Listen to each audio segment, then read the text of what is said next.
అనగనగా ఒక ఊర్లో వెంకయ్య అనే వ్యక్తి నివసిస్తూ ఉంటాడు. వెంకటయ్య కొడుకు రాజు పట్నంలో చదువుకుంటూ ఉంటాడు. ఆ వెంకయ్యకి చిన్న టిఫిన్ బండి ఉండేది. అలా టిఫిన్ అమ్ముతూ అలా జీవనం సాగిస్తూ ఉంటాడు. ఆ టిఫిన్ బండి మీద ఇడ్లీ దోశలు అమ్ముతూ ఆ డబ్బులతోనే రాజుని చదివిస్తూ ఉంటాడు. వ్యాపారం బాగా జరగక ఏం చేయాలరా అని బాధపడుతూ ఉంటాడు. అప్పుడే వెంకయ్య కొడుకు రాజు ఇంటికి వస్తాడు.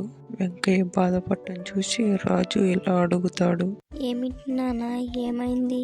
ఏంటి అలా బాధపడుతూ ఉన్నావు? ఏం చెప్పమంటావురా, ఈ మధ్య మన టిఫిన్ కొట్టు అసలు సాగట్లేదు.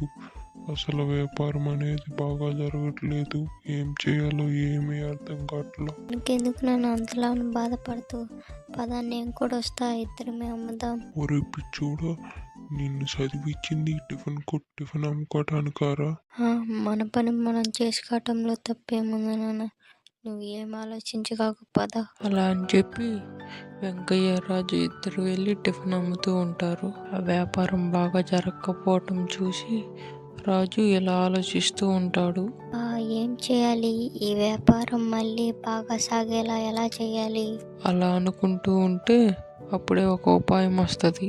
అప్పుడు రాజు వాళ్ళ నాన్నతో ఇలా అంటాడు, ఒక పని చేద్దాం, మనం పూరీలు బజ్జీలు కూడా చేద్దాం.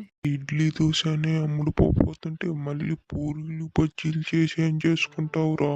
నాన్న, మన ఊర్లో అందరూ ఇడ్లీ దోశలు చేస్తున్నారు, కానీ పూరీలు బజ్జీలు ఇలాంటివన్నీ ఎవరు చేయలేదు. అందుకే మనం చేద్దామంటున్నా. ఇప్పుడు ఇడ్లీ దోశ కొన్ని, పూరి బజ్జీలు కొన్ని అమ్ముడుపోయినా మన వ్యాపారం బాగా సాగిద్ది.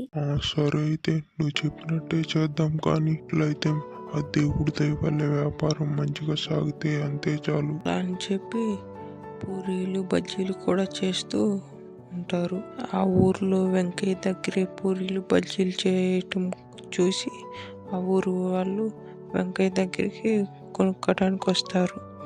అలా మునుపటిలాగా వ్యాపారం మంచిగా సాగిద్ది. అలా ఆనందంగా ఉంటారు.